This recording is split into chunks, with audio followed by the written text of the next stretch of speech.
T1 weak spot in game 2, as T1 were looking good in that first one. BLG over here on the blue side, they're going to continue to ban away that Azir. They're also going to ban out the TF. Over on T1 side, they'll continue paying respect to the Gwen from Bin, and they're also going to make sure that BLG doesn't get to get their hand on a blue side first pick Varus. Let's see what the priority is here for these teams, with both the Pantheon and the Poppy already taken out. Vi immediately raises in value. Poppy's such a good answer into the champion. BLG taking away Faker's Galio. He did lose on it when playing against CFO, but I mean, it's Faker. You always gotta respect the man's Galio. The question is, will this Vi be banned away by the side of T1? Because you just expect it to be that first pick. The Galio was also the champion in Game 5 of the World Finals that Faker had the miracle survival on in that topside team fight that really just was that final unkillable moment as the Vi is banned out and BLG, first pick, what's it gonna be? Annie Wukong? There it is. Annie Wukong. Nice. Okay, so T1, will they choose to remove the Wukong away from Beishuan, or will they allow it? Or will they allow him to have it and have some sort of response? So far from Oner, we've been seeing a lot of just high-impact junglers. We've seen Xin, Wukong. We saw a Zed game from him, the Jarvan and the Sejuani so far at this tournament. Both acting as a front line, but also acting as a carry player. It looks like that he's leaning more towards the front line with the Victor locked in for Faker. The champion hasn't had the most success here at MSI. However, in Faker's hands, it is a big comfort pick, and it does seem like with their priority around getting Faker something comfortable in the mid lane matchup, they just want to make sure that they get him a control mage that he can have control in the lane and also scale nicely into the mid to late game. Yeah, you could see the win-loss for MSI, 1-5 on this champion. The only thing I'm concerned about is when you look at the last game, Faker had so many clutch moments where he would utilize the shockwave to start off a play that the rest of T1 could then follow up on. Victor cannot start plays. His only CC is a delayed gravity well. It's not like you place it down and then dare the guy to stand on it for 2 seconds so that you can start the fight. However, Oner will be on that Xin Zhao like you're talking about, but BLG happy to complete the Annie Wukong combo. And what's that? The champion that Bin played for the first 3 games in a row in that World Final, the Rumble for Bin, BLG's cooking. This is quite the wombo combo that BLG have crafted for themselves. Cheeky hovers coming through from T1, but it will be Doran's Ornn. So that's going to be the primary engage. Things like Braum now rise in priority. You have to imagine that that's likely going to be high on the ban list for T1. Maybe they even want to grab it for themselves. We'll have to wait and see. But the bot lane's available for both sides. We know how deep the AD carry pool is for both of these players. My instincts say that BLG is immediately looking at something like the Misfortune. Just double down on the teamfight style that you're already heading in the direction of. That means that Rel and Leona also offer massive value in this composition, either as a follow-up or as an engage tool themselves alongside the Wukong. And I think this second game, there's going to be a lot more pressure on Doran. You and I were joking a little bit between the games about how Doran just got to kind of enjoy the passenger top laner lifestyle in game number 1, just split pushing the rest of the team, making all the big plays. But this time around, without Faker having the playmaking ability like he'd had on the Orianna, and Doran being on this big go button with the Ornn, there's the pressure on him to find the right angles, find the right times to start these team fights off. Lulu Kaisa banned out by T1 in the second half. The Rakan removed by BLG. Kaisa is the concern from T1, recognizing the potential backline access and dive that is available, so they'll remove that. But MF rising in priority here for Elk. They could also just pair it alongside the Ezreal if they want something a little bit safer, a little bit more long range. The Lucian, once again, going to be denied from Gumayusi. They do not want to have to deal with that. So what will the first pick be here? Caitlyn hover, and it's going to be locked in. Okay, so T1 going for very much a front-to-back style of composition with Victor and Caitlyn paired alongside the Ornn. You can see how the game plan is going to work out. Karma is going to be a prevalent pick. We haven't seen Lux paired alongside the Caitlyn, but it is a tried and true combo that we've seen this bot lane bring out before. Of course, if they want to play safe, they can also play the Braum themselves. There's that Ezreal that we were talking about.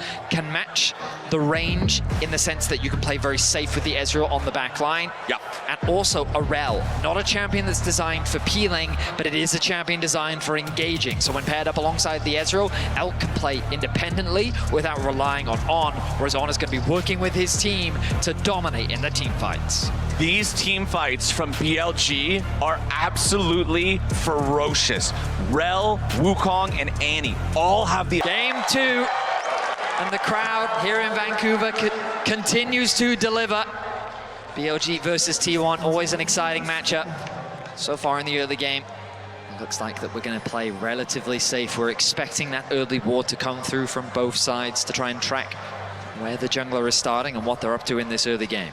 Still have the combat summoner, or not summoner, keystone there for the Rel on the side of BLG. Meanwhile, Keria running that summoner spellbook on the Braum. And when we heard from T1 about the possibility of playing BLG in this rematch, how they were feeling about it, what they thought about it, Faker said he didn't expect BLG to be as tough as the Oysters were after that best of 5. Gumayusi said that BLG is going to relive the nightmare of last year's World Finals and coming so close only to falter there at the finish line. Their Game 1 performance lived up to their words. I will say that Gumayusi throwing out some trash talk, kind of par for the course. Faker throwing out trash talk? That man is one of the most humble esports players that I know. So to hear that from him was a surprise, but I absolutely love it. T1 backing up their words, as you rightly said, after Game 1.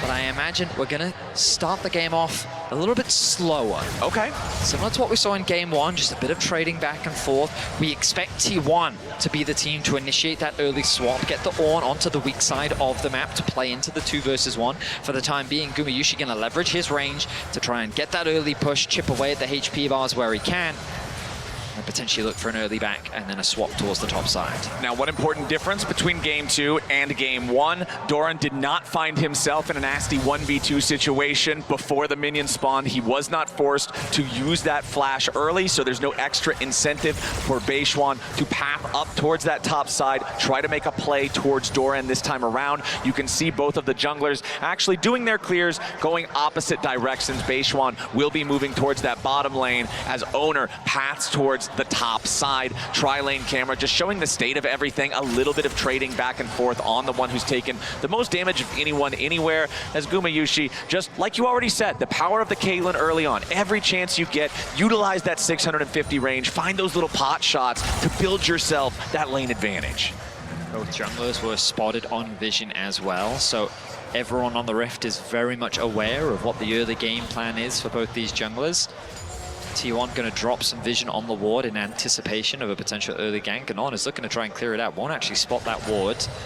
This means that there's a possibility of an early jungle gank. That's very much what On is signaling. We'll dismount for the time being, keeping my eyes on Beishwan. E in from Elk, a little low on mana. The trade not really turning into much. Yep. That's the nature of Braum, though. He jumps in the way, you throw up the door, the fireplace, I suppose, on this skin, and immediately negates all of the quick trade that wanted to be accomplished there from the Ezreal, as Beishwan has made his way down to this bottom side river. Standing on top of a ward, though, T1's going to be aware of the presence of BLG's jungler, so they'll continue to just play this one defensively. It doesn't really have to alter their behavior too much. A lot of times, if you're playing super aggressive and then you back off, it lets the enemy know, hey, that area is warded, but they have been playing relatively safe, as Beishwan now going to try to wrap around again, but he's still walking over top of that ward. T1 now, though, might be caught a little bit off guard as Beishwan does decide to try to wrap the long, long way through the tri-brush. Decides to go for a recall now. Keria going to step up into that brush, saying, okay, we know that this guy was nearby. Gumayusi using the cleanse there, as immediately, as soon as there's distance between Keria and Guma, Elk and On try to step forward, play a little bit more aggressively. Oner here to Shadow, making sure that his bot lane is well protected. Yeah, losing that cleanse, not ideal for Guma. Not the end of the world, though. Will take a bit of damage from Elk as he connects the Q. But now both junglers need to return to their respective sides of the map. The ping will come down. Ooh. The ping will come down from Beishwan onto Oner, spotting him out. He did drop that ward into that bot side of T1's jungle, as Doran and Vin continue to trade on the top side. close affair here in the bot side of the map. Elk doing a good job considering how much pressure Gumayusi is continuing to try to put down. Nice chunk. Ooh, nice follow-up there, too. Whenever you can get the stun from the Braum, you set the Yordle snap trap right underneath their feet. It'll arm by the time the first stun is done. You'll get the second stun, you'll prime the headshot, and it makes for a very mean combination there as Guma and Keria will crash the wave into the turret. Knight's down to 100 HP here against Faker's Victor, but Faker is almost completely out of mana, now hitting level 6. Does have enough for maybe one more spell, as Knight will take the opportunity, start his first recall, make his way back to lane. Does have TP for all 4 of our solo laners as per usual, but remember Elk on the Ezreal. This is one of the AD carries you very commonly see teleport taken as that second summoner, so an extra TP as the game moves forward. We'll see how well BLG can leverage that for their own macro game advantages. Checking in back on the top side, you can see Doran slightly behind in farm, but honestly as the Ornn against the Rumble, you're fine with that. And just like you were predicting earlier, T1 wants to get him down into that bot side of the map here nice and early, but BLG responds by sending Bin down there at the exact same time. TP, TP, TP. Everywhere, everywhere, everywhere. Yeah, exactly. BLG able to match the lane assignments from T1, and they're going to keep things standard for now. As mentioned, Elkanon doing a good job against this Caitlyn, who continues to try and trade, but not really converting it into much. Faker's put a huge amount of pressure down on tonight, but he himself has also been farming very well, so it's a very slow and steady affair here, 6 minutes in. Dragon becomes a point of contention as the Scuttle Crab is what they're setting their sights on for now. Ooh, Knight drops the combo there on Faker, but now Doran launching out the Ornn Horn. Beishwan could be in a little bit of danger, but Bin's here ready to back him up. The equalizer's already been used. Doran very low, about to die. It's first blood over to Knight and BLG. An ambitious commitment from Doran. They thought that they got the chain combo onto Beishwan, but Faker wasn't in a position to follow. And with a composition like this, you really don't want to try and rush these type of fights. I mean, look, Faker's sitting on a catalyst. You really don't have that much damage this early on into the game. So a bit of an overforce there from Doran is that BLG find themselves with first blood once more. Tibbers constantly so annoying with the Molten Shell on it as he continues to harass Faker with that. Knight going for the early Ionian Boots of Lucidity also makes it so much easier for him to... He has the equalizer, he has the presence, and we'll see how well he can continue building his leads. You can see a massive farm advantage for Bin. Even though he didn't get the kill, he's up 500 gold. He's got the biggest individual gold lead here in the game. It's interesting because for many Bin followers, this Rumble is definitely a conventional pick. Some will criticize that he isn't like the strongest on Rumble, but then he's had so many good Rumble performances, and I would say that throughout his career, he's definitely had highs and lows on the champion, that's for sure. So far in this game, he has built a very healthy lead over Doran. It does help that Doran did make that mistake in the river as well, as BLG have built themselves up about a 500 gold lead. Elk gonna throw the ulti down onto Faker, chip away his HP bar, and this is an important play when you're setting your sights on the grubs. You move that bottom lane into mid, you guarantee that mid wave control, and then it makes it very easy to gain access into the river and contest those grubs. As we mentioned, T1 doing kind of what we expected them to do, not looking to actually fight the grubs, but instead cross map, play more towards the Drakes. And I think it's completely fine to get yourself that Drake, because when we talk about that kind of powerful mid-game spike on the side of BLG, if you're conceding dragons and grubs and all of these neutral objectives, the problem you find yourself in is that you're forced into a fight when you do not want to take it. So getting that dragon alleviates some of that pressure, but the sieging power now, thanks to these grubs secured by BLG, will be something that T1 has to deal with as the game continues. BLG still with that very modest gold lead. 2 grubs claimed already. That third one now picked up by Beishwan. So the extra pushing power they have now could build itself into a lot of extra gold if they can knock down a bunch of these plates. And that's going to start up here in the top lane. Doran's the target as it's a 4-man dive onto the T1 top laner. And Doran dies before the second part of the Ornn Horn can come through. Beishwan's low, but close isn't good enough for the T1 top. And BLG are out to a 2-0 lead. BLG had to commit a lot of resources to make that kill happen, though. Guma and Keria will happily get these plates where they can. The mid-wave was also pushed in, and that's where Bin went to respond. Wise choice by Bin, recognizing that if he'd stayed on the bot side of the map, the risk of a dive was very real. So this cross map is going to happen. BLG will extend that modest gold lead ever so slightly, but Gumayusi still with a gold advantage over Elk. But the problem, Vedius, is you're playing turret race against a team that has all 3 of the grubs. Yes, Guma and Keria were there first, but they're doing slower progress. BLG's got more men on the objective, and they're spawning these grubs, doing this true damage over time. At the same time, T1 scrambling to try to defend, buy time for maybe Gumayusi to win this race. The wave is finally cleared out up here in the top side. The last little bit of the HP hangs on for the T1 top lane turret. Gumayusi needs to shove another wave down bottom. There's also only a little bit of HP left on that. Both these turrets just at death's door, but neither one fully claimed. Those extra resistances being gained by the turrets means that the damage was not enough from either side. BLG forced to retreat. They have to send Knights to go and catch that bot wave. Bid now finds himself in mid. I imagine they're going to move him off to a side soon. You can see on the minimap both AD carries setting their sights in the mid lane. With no neutrals to play for, it very much becomes about farming once again. Continuing to ramp up towards those first major items, potentially fishing for another pick. So far, it's only been Doran that has lost his life in this game too. Gumayusi will now make his way towards mid, keeping my eyes on the minimap as often as I can, tracking what Knight is up to. You'll notice he moves back into the fog of war.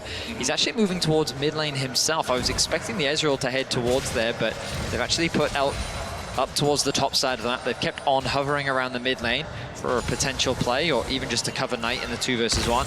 Meanwhile, Faker now finds himself in the side lane with that upgraded E.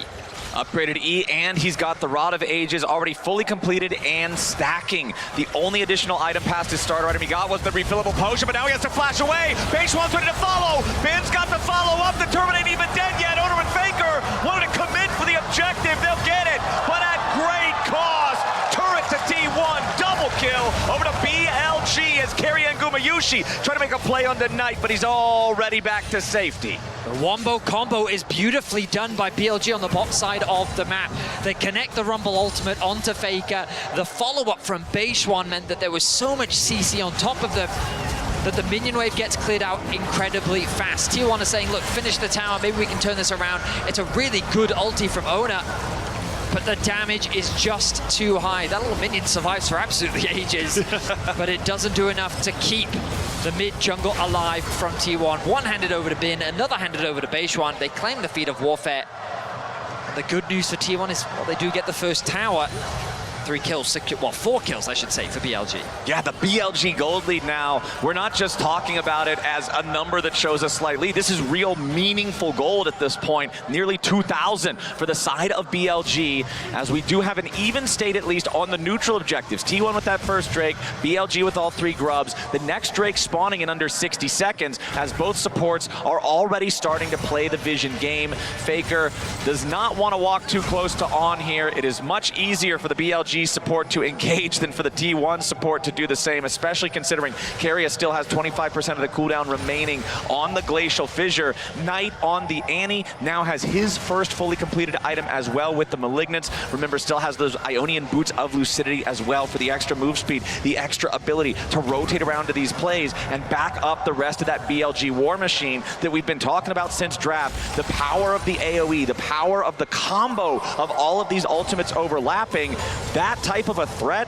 can be so dangerous moving towards this next Drake as it spawns, especially since we just saw Bin hit level 11. Look at the map control that T1 have. They made sure to push in this bot wave. They've got great vision control around the entrances towards the bot side river, but Bin has already moved down. He's now going to help his team get that mid-wave control against Gumayusi, and they're going to gain access to the river first. Faker's pushing out another wave as quickly as he can, and he should be able to do just that, thanks to that upgraded E that he has access to. But BLG still find themselves first into the river. Keria isolated with the mid-jungle duo. BLG not going to waste any time. They know they're stronger. They're going to force this objective. Yeah, T1's hanging around the area, but I think they're just going to get a front row seat to the dragon dying. BLG pick up their second neutral objective this game. As a TP, though, about to arrive from T1 deep into enemy territory there with the red buff. Doran's made his way in. Beishwan just blocks the winner's bite there with a clone. Doran's just going to make his way back down to the bottom lane as Oner and Keria steal away the enemy red buff. So T1 T1 not going to find anybody straggling, maybe making a greedy clear through the jungle off the back into the Dragon take. They are set up to get this wave pushed out down here in the bottom lane, but not a whole lot else to gain from it. The Kanik Rookern now fully completed for Doran. This is usually when the Orange starts to feel comfortable in the matchup against the Rumble. You just allow the shield to tank all of the damage as you clear the waves, but Faker now continuing to try to just keep scaling here on the Victor up in the top side as Bin gets ready to push this wave out. He's got Beishwan hanging around at the same time. If Faker steps too far forward, it could be trouble. Gonna get ulted on by Gumayusi, gonna lose a bit of his HP. Knight has the TP available and is on the bot side of the map as BLG continuing with their pressure. Start off this neutral objective, Keria's in the area, but I really don't think T1 can look to contest this. They're a little too slow and this objective is dying way too fast. Yep, not only is that going to be Rift Herald for the side of BLG, but the third neutral objective secures the third and final feat, guaranteeing that BLG has the extra power on those boots as well. So nice extra power for the LPL #2 seed, as that gold lead has shrank a little bit compared to the peak that was once around 2,000 gold, closer now to about 1K. Doran, though, I mean, the Kanik Rookern, you can see the little bit of purple on the very end of the health bar. The Annie combo doesn't fully remove the shield, so as long as he's only dealing with Bin or Knight, Doran feels pretty good. It's when Beishwan or Elk starts hitting him that the Ornn's going to start feeling a little bit more pressure, as it looks like everybody's just going to go back to the farm game for now. We don't have another objective to fight over for another 3 minutes until the next Drake spawns. Otacon just about 60 seconds after that. Well, with this Herald, BLG have a lot of options. I love seeing the Herald being utilized to open up this mid tower, especially with Guma acting as gatekeeper to help protect this tower. He's doing a really good job of continuing to clear through waves. Victor's wave clear is not going to make it any easier. He's cautiously stepping up on the top side of the map, wary of the fact that he could get collapsed on. Waiting for a little bit more information. On will be spotted. Doran has to respect it. This should give Faker a little bit more confidence in the top lane 1v1. Okay, Keria gives him a Christmas present over the wall here. BLG knows the T1's not going to get caught out on this one, but the thing that I'm immediately drawn to when I look at the scoreboard, very low leads in a couple different directions here, right? 200 over to Oner, 200 over to Knight. Not even that amount back and forth between Gumayusi and On compared to their counterparts.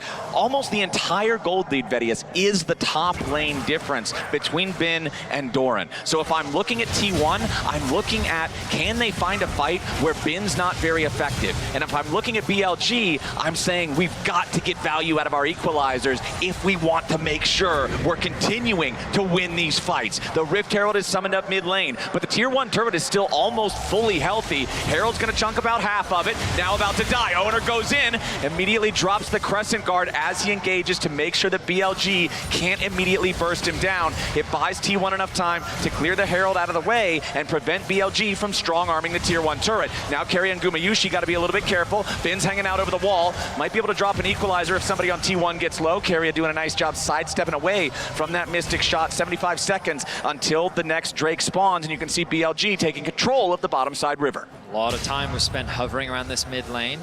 Faker, though, still very hesitant to push out that top wave.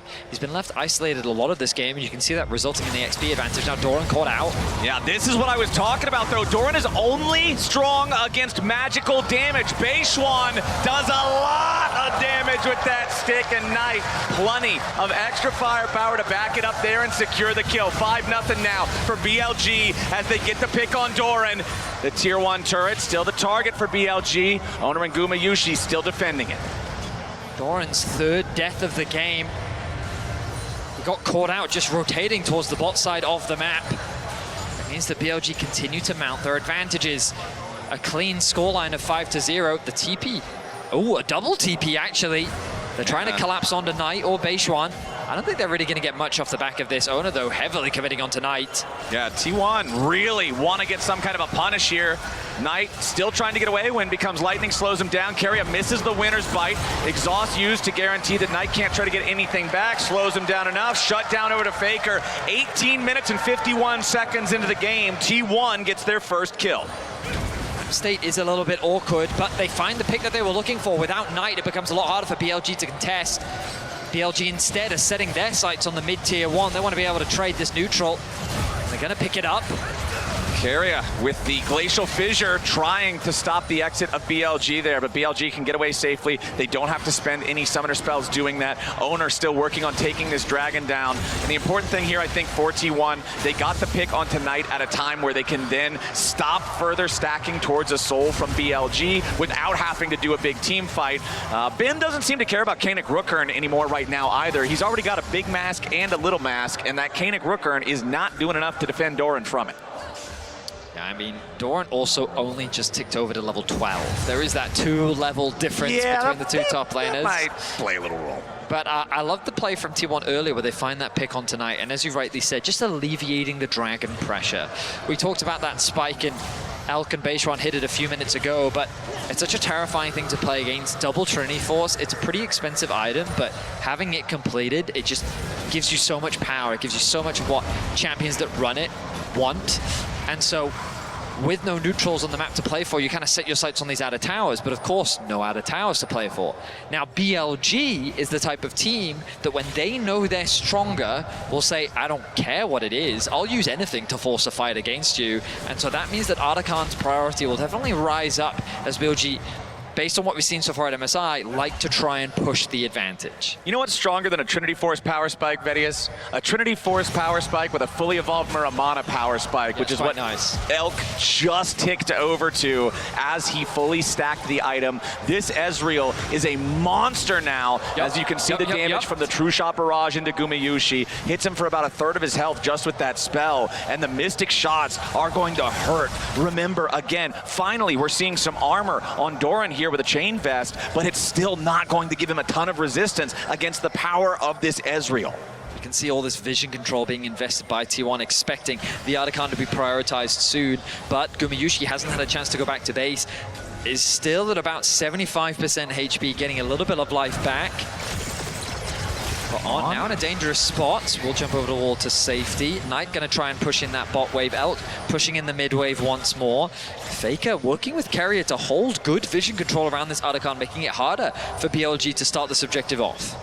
We've got the Void Staff fully completed for Knight now too, and he has his flash up. This is a massive playmaking tool for the side of BLG. Their summoners are all ready, their combat summoners, excuse me, are all ready to go. Two of the teleports aren't. The only exception is Beishuan's flash is not quite ready. If they want to wait on that and then try to force the Otacon, they would have everything possible at their disposal to use against T1. T1's combat summoners, though, also all prepared right now except for the flash on Doran. That one's going to come up right about the same time Beishuan's does, as T1 will see if they can continue trying to defend this objective. Both of the potential skill shots there towards On miss their mark, as the BLG support feels confident stepping up, trying to clear away some of the vision. Otacon, though, does hurt, so On doesn't want to hang around here too long, leaves that last hit on the ward for Knight. And it's 2 minutes until our next Drake spawns. 2,500 gold lead for BLG, still having the bonus stat advantage as well from the boots. But one thing that's important to note that makes this gold lead less than you might otherwise think, the flower advantage for T1 is actually really huge. They're at plus 15 flowers, despite the fact that Otacon hasn't been claimed by either side. This gives them a lot of extra adaptive force and makes that 2,500 gold lead feel at least 1,000 less. BLG for the time being are holding on to the control of this game very well. I like how T1 have been combating back with good vision coverage. Keria working with Faker to push out these waves and then drop what vision they can. Of course, we've been talking a lot about the level advantage that Bin has been able to build, but look at Faker, level 15 to the level 13 of Knight. That 10 fully stacks from the Rod of Ages coming in clutch for him. Big. We'll see the resets coming through as the second item is now completed for Bin. Dragon in about 55 seconds time, so BLG, rather than utilizing the Otacon to force the issue, will likely look to contest this Dragon. Now, T1 have a choice. They could forego contesting this Dragon at all, but if they do get it, they would put themselves on Soul Point and have a lot of agency in this game. Elk, though, huge damage onto Keria. Keria's already almost dead, uses the Unbreakable to guarantee the True Shot Barrage. Doesn't have a chance of executing him there, but with Keria barely able to stay standing. That is BLG's go signal to start up the Otacon. T1 looking to approach, but BLG is ready for him. The Otacon down to 1/3 HP. Keep your eyes on Doran. That could be the big engage, but Knight is waiting over along in the tri-barrage. Doran tries to fire back into him. Pressure on Ben and Doran immediately now as the Otacon's going to be stolen away by Oner. Baseline is low. On is already down. Gumayusi with the kill. Knight has to try to run away alongside Ben as Oner kills Baseline too. Elk has to try to get away, and Oner is on the chase. Ben and Knight trying to escape, and T1 work their magic again. T1 find the fight. It feels like that this game has just been driven by BLG, but after chipping away at the HP of Keria, why wouldn't they feel confident to start off the Otacon? Why wouldn't they feel good to try and force the fight? I think the biggest problem was that the combo from Knight came down onto Doran, the frontliner, the tank. Oh, BLG though, they're responding. Yeah, BLG thinking about this. The Unbreakable gonna stop another true shot barrage. Elk jumps in. Keria still low. Ben wants to burn them all up. A little bit more damage isn't there though as Ben gets stunned. T1 continuing their retreat. BLG trying to find anybody as the ace in the hole forces BLG to regroup to protect Knight's health bar. And T1 exfiltrates the hot zone after pulling off the fight. T1 get everything that they could have wanted. A winning team fight, the Otacon, the Dragon, putting themselves on soul point as well. The way in which they've just changed the momentum of this game. And this gold lead is now very deceptive because when you contrast the itemization, things are pretty much dead even across the board. The only real itemization difference sitting on the top lane. The reason for that, Vedius, it's a plus 1.8, 1.9 thousand lead for BLG. Oner jumps in. On going to be taken down to 1/3 HP now as the equalizer fires back from Ben to guarantee that T1 doesn't want to chase further. Oner at 40% HP. BLG continuing to step away to the side here as T1 pressure forward, looking for the tier 1 turret. Doran being the front line, creating the space for Gumayusi to take the objective. The gold lead for BLG shrinks to 1,500. However, it's 30 flower petals to 3. That is a 2.1 thousand gold lead for T1 in intangible gold. 2,000 minus 1,500 is plus 500 effective gold for T1. I think that the atomization is just on the right people as well. Guma and Faker have been farming exceptionally well. Faker's got a 2.5 level advantage over Knight. Knight is fishing for a pick, but Oner's there to cover. Okay, Oner trying to protect, but Oner may just have to give his life for this. Wants to dash back over to Baishuan for safety. Oner will die, and Faker's the next target. Timbers and Baishuan charging forward as On locks up the T1 mid laner, but Faker's getting away for now. Doran with a massive orb ulti over the top, and Knight's over it again. Baishuan follows. BLG are buried in their hubris as they try and fail again to kill Faker.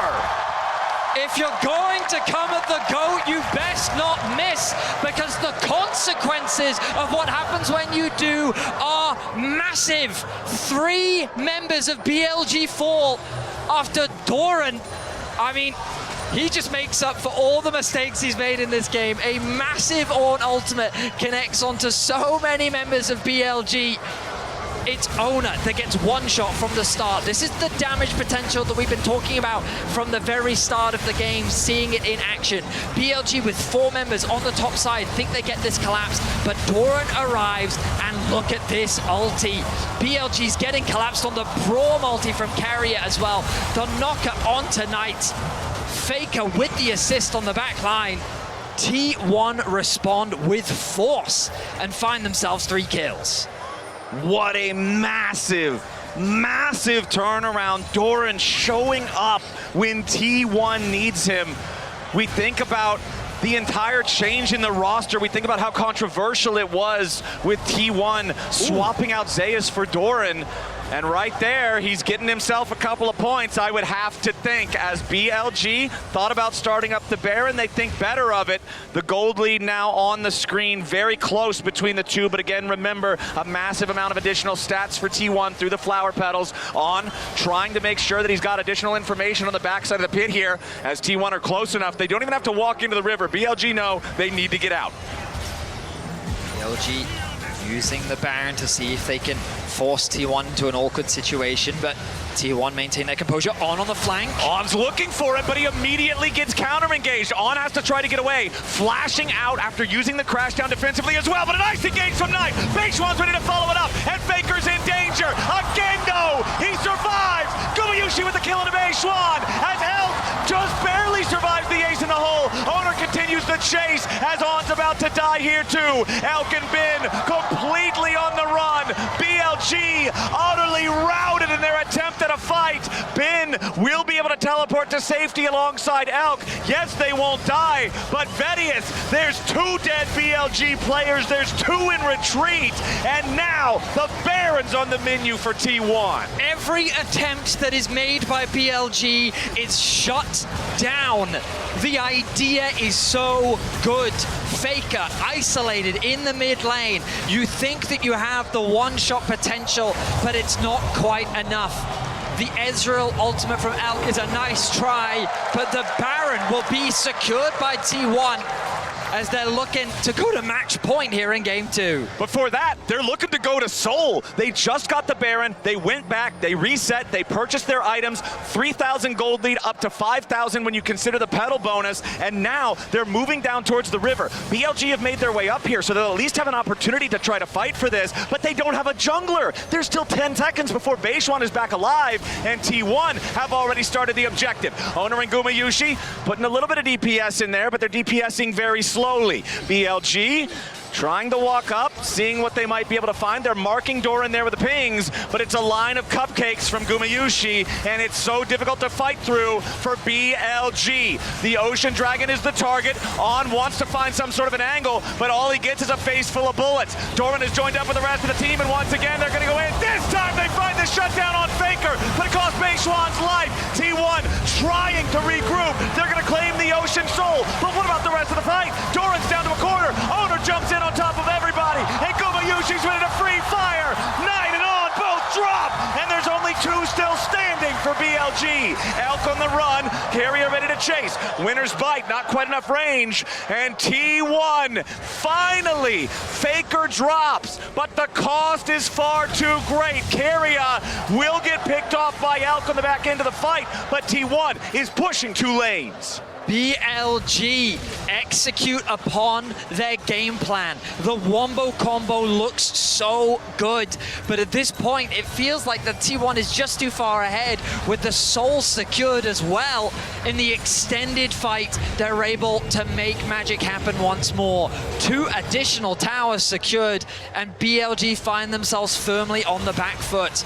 We'll see the engage come through from the MasterCard price this moment onto Faker. The combo with the Rumble ultimate, with the Wukong.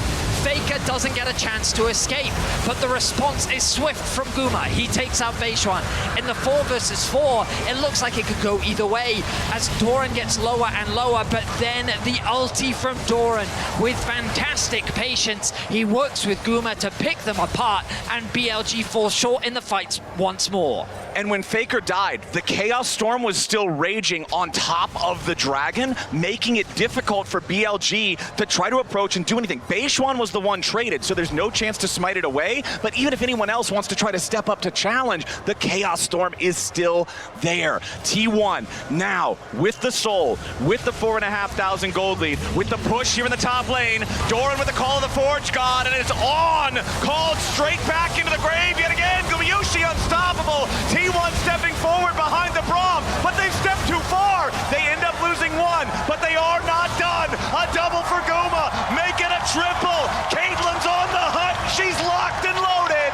T1 on the victory march. Inhibitor down in the top lane as it's a 4-man push. Only Keria died. Knight steps in, he goes for the engage, but he doesn't find anything. T1, they were behind for so long, but when they need to, they clutch it out. They'll take the Nexus turret. Faker steps in, Elk stays alive. The Nexus will not.